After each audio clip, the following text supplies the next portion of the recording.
I love this junk. It's good junk. It's history at its best.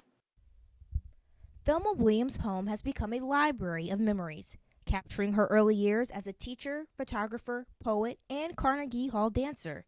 However, it's safe to say Thelma will be best known for her considerable service to her town of Grambling, Louisiana. If it's something about people, and I'm still fascinated by people. One of Thelma's biggest contributions to the town was publishing a book titled Grambling, A Pictorial History, highlighting the town's prominent years. Thelma's upbringing is to be attributed for her strong community involvement. In early age, we were involved in community activities, and everything was basically community. And the reason I can tell the value of it, though, because it's still, I still do the same things I used to. Thelma's first love is dance, and reminisces when she used her techniques to help the coach with the most wins in the history of college football, Eddie Robinson's Grambling State Tigers. And what I did, I went out to the football field and observed their movements. And I told Coach Rob, I said, you fellas are having problems because they're not pivoting, the pivot. He had basketball and football. And what happened, they would have trouble with their ankles. I said, Cole, they need to learn how to pivot. He said, Miss Washington, show me. I was in Washington when I came. I got up and showed Cole how they're supposed to do it. He made all those rascals take modern dancing.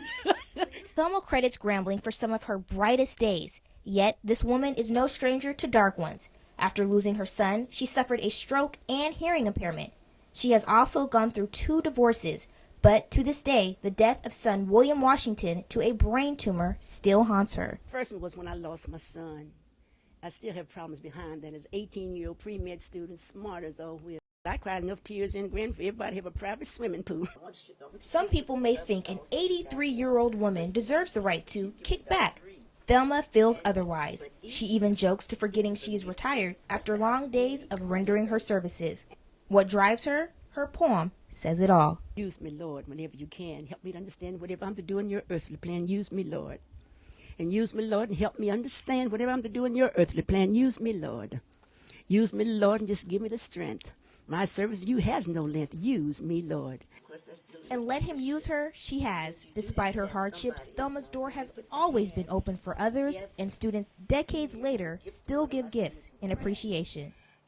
And what I still love, though, those students whom I have taught through the years, I don't care how long, since 56 up, they still call. Nowadays, Thelma is referred to as the Grambling Historian, and her home is an open museum for people to borrow pictures or ask questions dating back to the 1930s. A woman of so much knowledge and so many talents, I asked her, what is your specialty? I just don't seem to have a specialty except that the door is open.